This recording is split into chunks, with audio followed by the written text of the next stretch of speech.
Hi, today we would be discussing spot markets under foreign exchange markets. So we'll have a quick glance at what foreign exchange markets are, what is chips, chaps, what is Fed wire, some other concepts related to foreign exchange markets, and then we would concentrate on the spot markets. So we've already discussed this. What is foreign exchange market and why is it important? So, the markets in which individuals, firms, and banks buy and sell foreign currencies or foreign exchange is known as foreign exchange market, right? So, foreign exchange means by which payments made across boundaries, jurisdictions, and currencies. The fundamental in international finance, it is huge and it is fast changing global market. This market is the largest in the world with daily turnover running in trillions of US dollars, and there are many deals that are for several millions of US dollars or equivalent in other currencies. So there are over the count these are the over the counter markets. That is, there is no single market price or an organized exchange like the in the countries we have stock exchanges, like in India we have National Stock Exchange or Bombay Stock Exchange. So there is no particular exchange for it, and hence they are traded over the counter. It's a round the clock market as it spans all time zones of the world. So foreign exchange markets are actually running on mechanism by which currencies are valued relative to one another. That means the prices of currencies are determined in terms of other currencies, and they are set in terms of other currencies, and the currencies are being traded and exchanged for each other. Which are the most important centers for foreign exchange markets? So London, New York, Tokyo, Zurich, Frankfurt, Hong Kong, and Singapore foreign exchange markets are very, very buzzing. So all monetary centers are connected electronically and are in constant touch with each other, and thus forming a single international foreign exchange market. The participants can be classified in four levels. At the bottom, that is, the volume is the least, are the traditional users such as tourists, exporters, importers, and investors. Then up the pyramid is commercial banks, which acts as a clearinghouse between users and earners of foreign exchange. Then we have foreign exchange brokers through whom nations bank even out their foreign exchange inflows and outflows among themselves. These are also known as interbank dealings. Then we have the highest level, and that is country's central bank, which actually controls the inflow and outflow of foreign exchange in the country.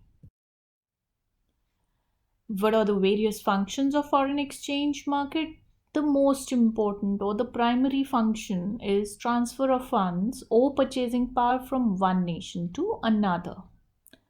Also, they have or they exhibit credit function, that is normally 90 days credit for export and import is being given.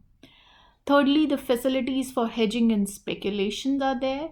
And if we understand it, then today about 90% of trading reflects purely financial transactions and only 10% trade financing. What is the structure of foreign exchange market? Who are the basic players? The primary players are wholesale giant, and then there are two-way bid offer transactions. They quote two-way prices and be prepared to take either buy or sell side. Then there is interbank trading that has adjusted margins. They undergo this high tension business, required alert minds, quick reflexes, and the ability to keep one's cool under pressure. The participants in the market are commercial banks, investment banks, corporations, and central banks. Now, what is SWIFT? So, banks from 17 countries formed this SWIFT. What is SWIFT? Society for Worldwide Interbank Financial Telecommunications. It began operations at the end of 1977, and this is a non-profit Belgium cooperative with main and regional centers around the world connected by data transmission line.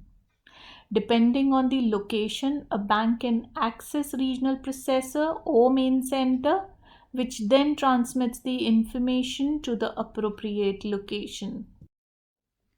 Let's understand what is CHIPS, that is Clearing House Interbank Payment System. So basically this is primary clearing house in United States for large banking transactions. So CHIPS or Fedwire fund services, they are used by the Federal Reserve Bank to combine and to constitute the primary network in United States for both domestic and foreign large transactions denominated in US dollars. What it does, it allows large interbank transactions. It is slower but less expensive than other major interbank clearing house that is known as Fedwire, which we would be doing shortly, making this one, the CHIPS, more amenable to larger transactions that can take longer to clear. So basically CHIPS works by netting debits and credits across transactions, providing both clearing and settlement services to its customer banks. So if we talk about clearing house interbank payment system, that is CHIPS, how is it different from the Fedwire transaction? So basically the main thing is that it is cheaper than the Fedwire service, not as fast but cheaper. So they can have large transactions. CHIPS acts as netting engine where payments between parties are netted against each other instead of full dollar value of both trades being sent. So CHIPS, there are two steps to processing fund transfers: clearing and settlement. So clearing is the transfer and confirmation of information between the payer who's sending, like the financial institution that is sending, and the financial institution that is receiving is the pay in this. So, and what is settlement? Settlement is actual transfer of funds between the payer's financial institution and payee's financial institution. So settlement discharge the obligation of payer financial institution to the payee financial institution with respect to the payment order. So final settlement is irrevocable and unconditional. The finality of the payment is determined by that system's rules and what is applicable by law. In general, basically payment messages may be credit transfers or debit transfers. Most large value fund transfer systems are credit transfer systems in which both payment messages and funds move from the payer financial institution to the payee financial institution. An institution basically transmits a payment order to initiate a fund transfer. So typically large value payment system operating procedures include identification, reconciliation, and confirmation procedures necessary to process the payment orders. In some systems, financial institutions may contract with one or more third parties to help perform clearing and settlement activities. The legal framework for institutions offering payment services is very complex. There are rules for large value payments that are distinct from retail payments. Large value funds transfer systems differ from retail electronic transfer fund systems, that is EFT systems, which generally handle a large volume of low value payments, including automated clearing houses and debit and credit card transactions at the point.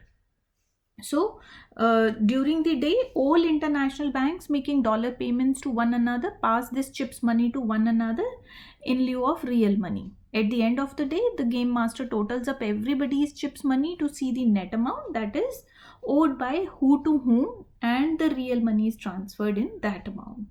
So basically it is settlement, clearing and settlement system.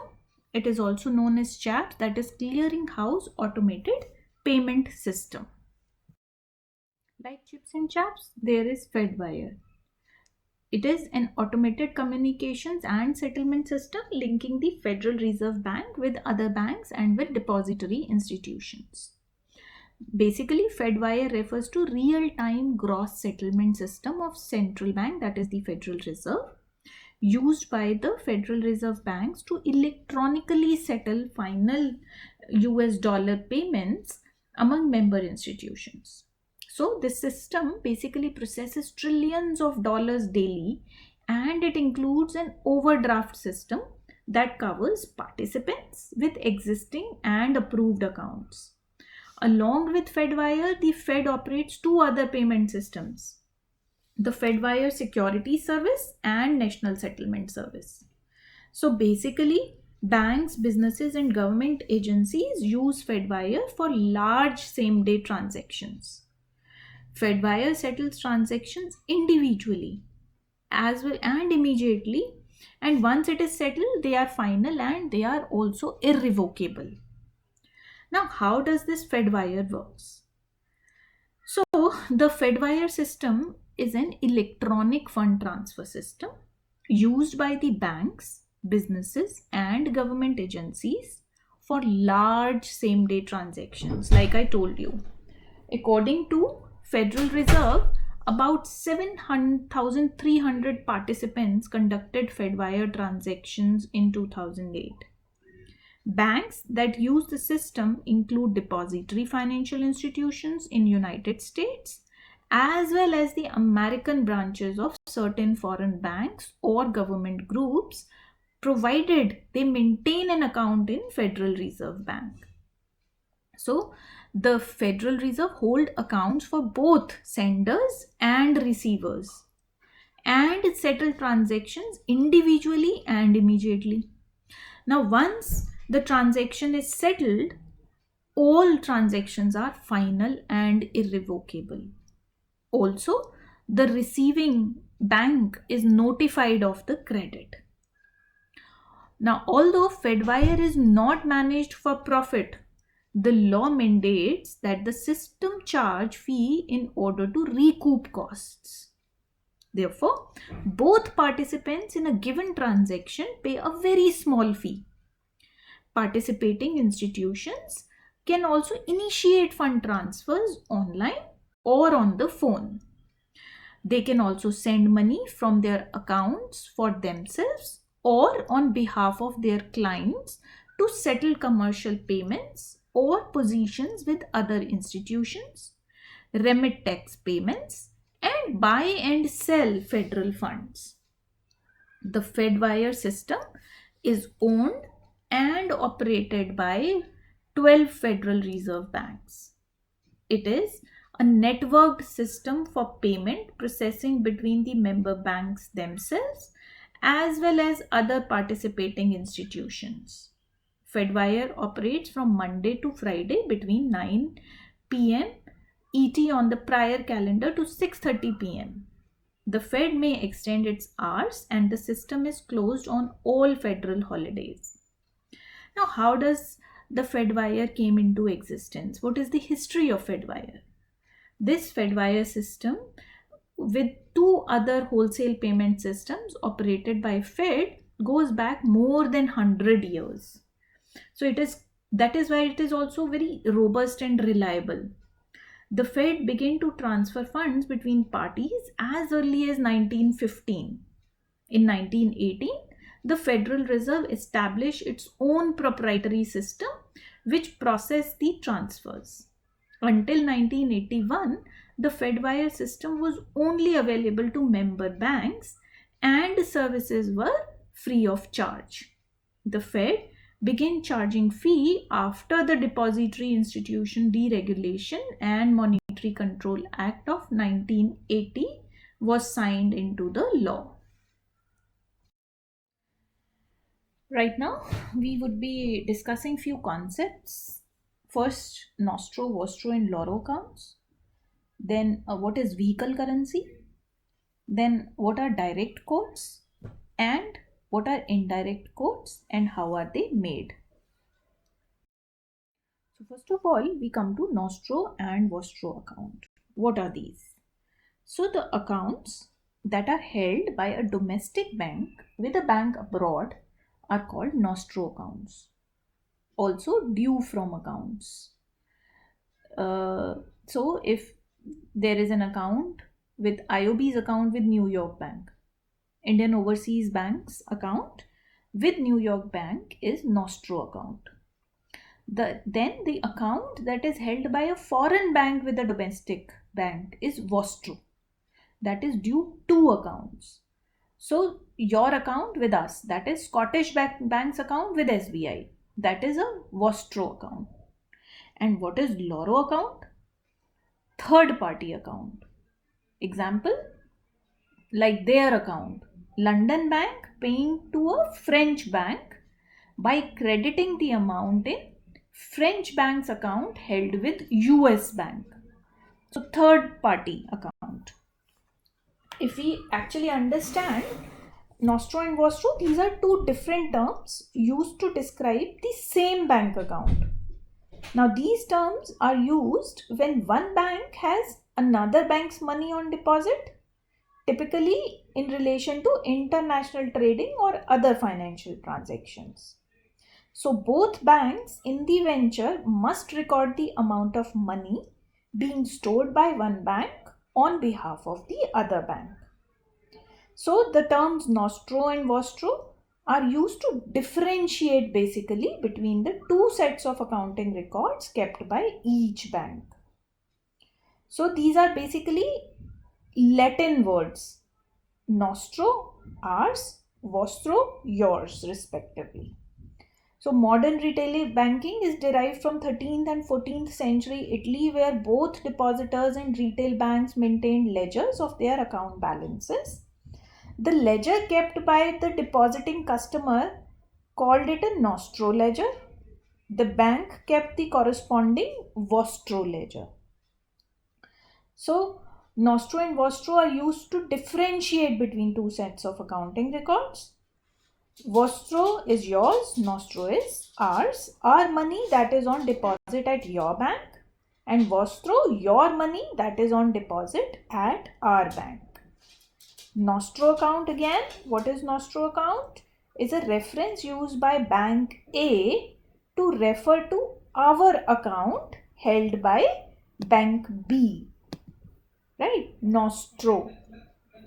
Now, nostro is a shorthand way of talking about our money that is on deposit at your bank.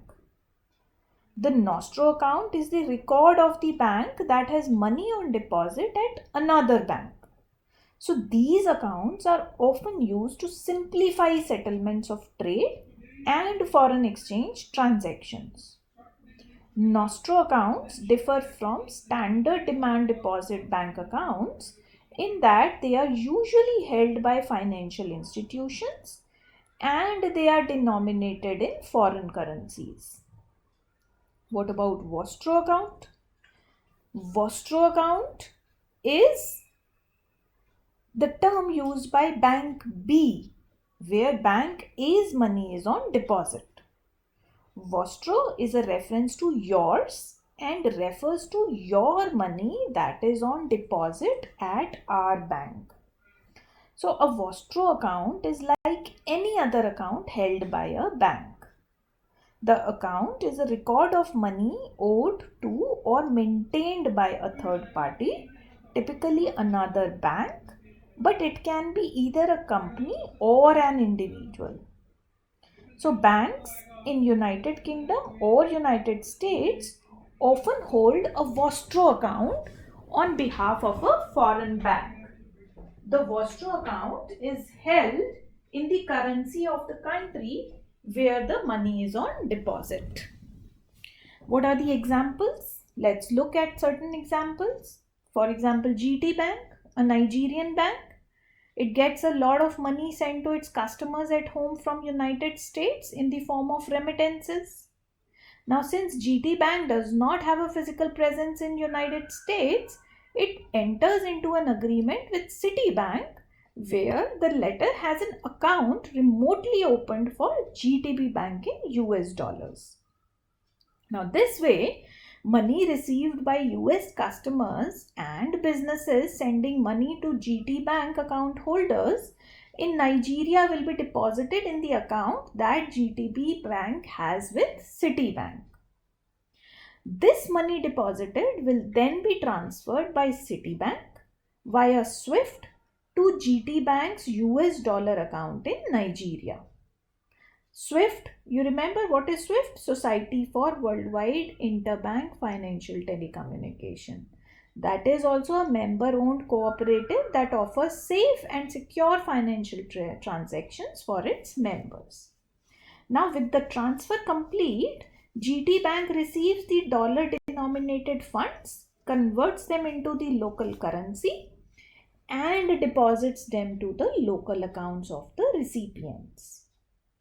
Now, from GT Bank's perspective, its US dollar account with Citibank is a Nostro account.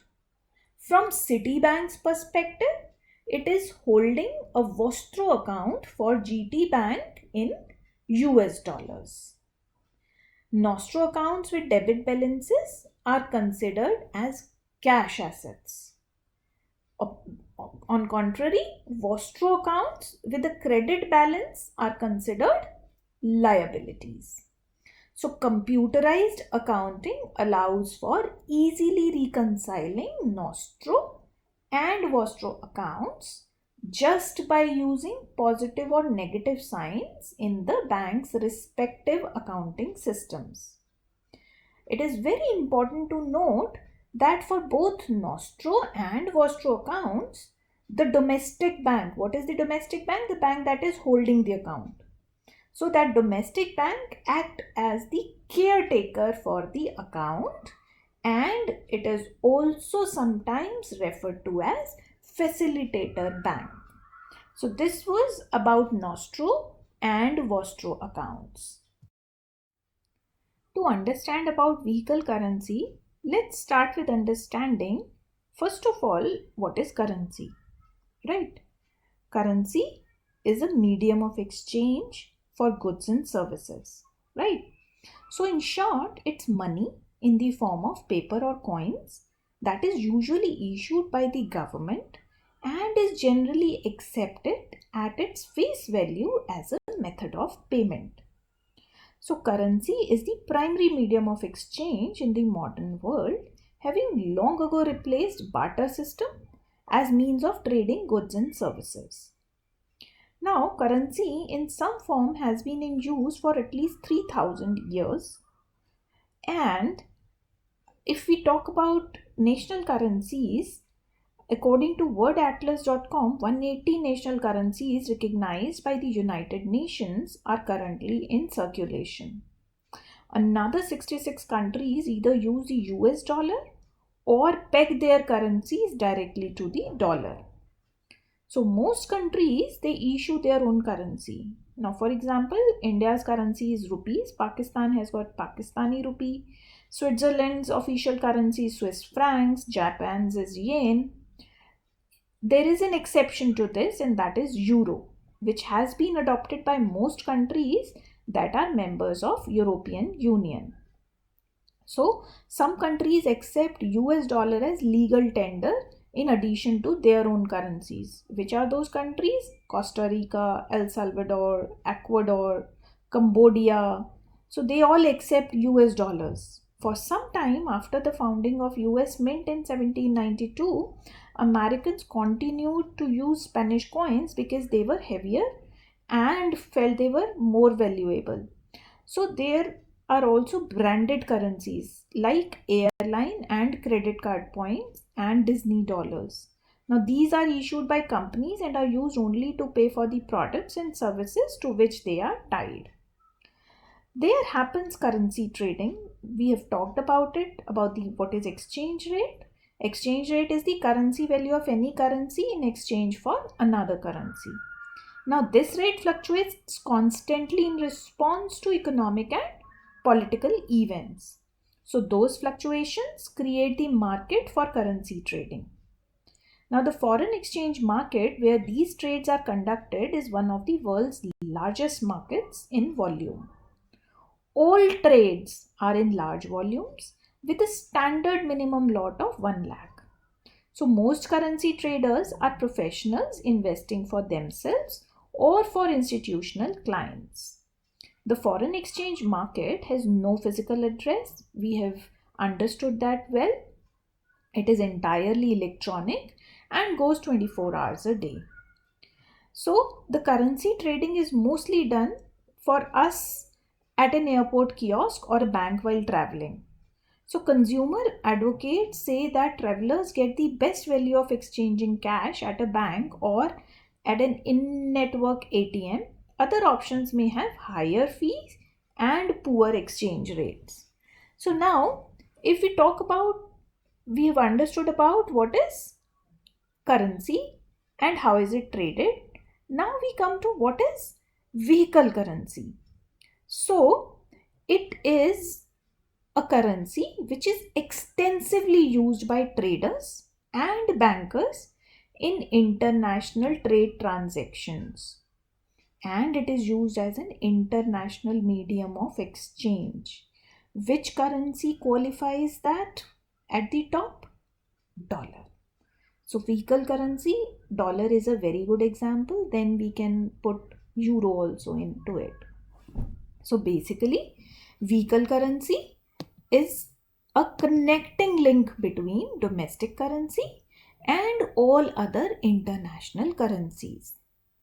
So external value of domestic currency gets established in local forex market with a universally accepted major currency, and when rates of any other currency is required, the local market quote of major currency and other quote of major currency with the third currency is used to get the desired cross rate.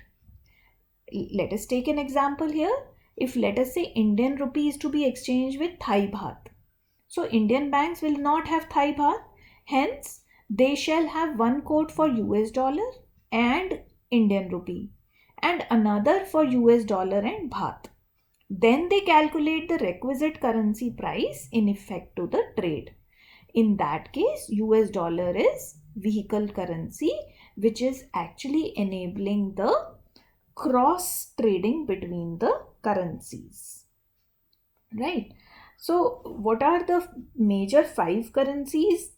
Of course, it is first is US dollar, then we have euro, then Japanese yen, then British pound, and then Australian dollar. So this has been the concept of vehicle currency.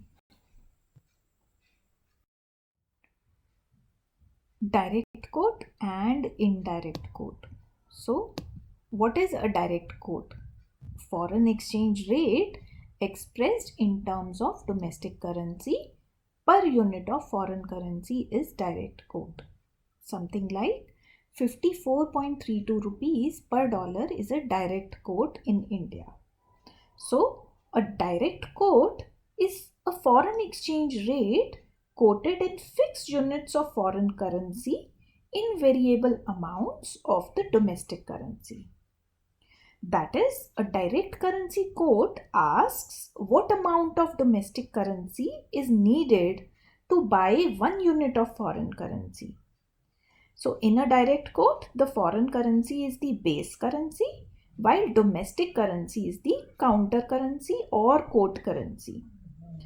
Now, what is cross currency? So basically, because US dollar is the most traded currency in the world, the US dollar generally serves as the base currency in most direct quotes.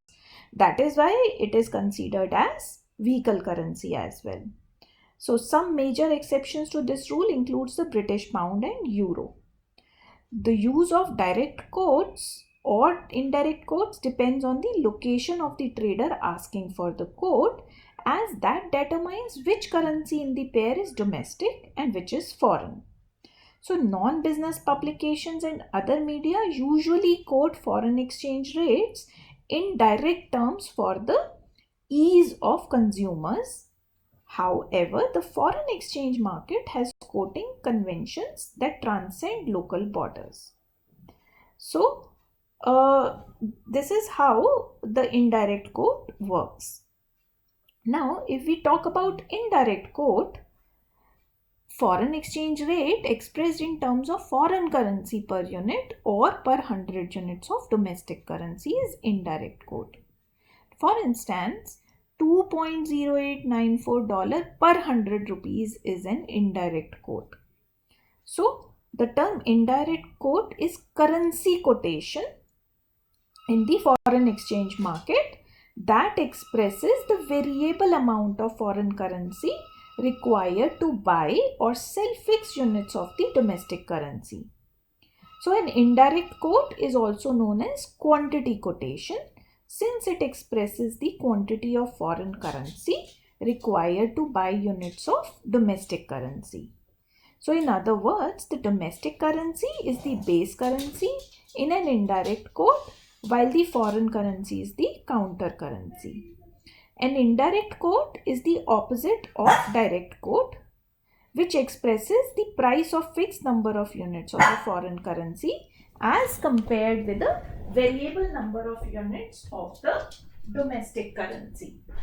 So, in this case, as the US dollar is the dominant currency in global foreign exchange markets, the convention is to generally use direct quotes that have the US dollar as the base currency and other currencies like Canadian dollar, Indian rupee, Japanese yen are the counter currencies. So exceptions to this rule are Euro and Commonwealth currencies like British pound, Australian dollar and New Zealand dollar, which are typically quoted in indirect form, that is 1 GBP is equal to 1.30 USD. Right. So in the direct quote, a lower exchange rate implies that the domestic currency is appreciating or becoming stronger since the price of foreign currency is falling. Conversely, for an indirect quote, a lower exchange rate implies that the domestic currency is depreciating or becoming weaker since it is worth a smaller amount of foreign currency. Right. So, in American terms, it is expressed as number of dollars per unit of another currency, and in European terms, it is number of units of another currency in terms of US dollar. So, these are direct and indirect quotes. Foreign exchange quotations. So, a currency is denoted by the 3-letter SWIFT codes for the two currencies separated by oblique or a hyphen. So, for example, US dollar oblique CHF, that is US dollar with the Swiss franc, or Great Britain pound over Japanese yen, US dollar over Swedish kroner. So, the first currency in the pair is the base currency and second is the quoted currency. So the exchange rate quotation is given as number of units of the quoted currency per unit of base currency. These are the references. And thank you for listening.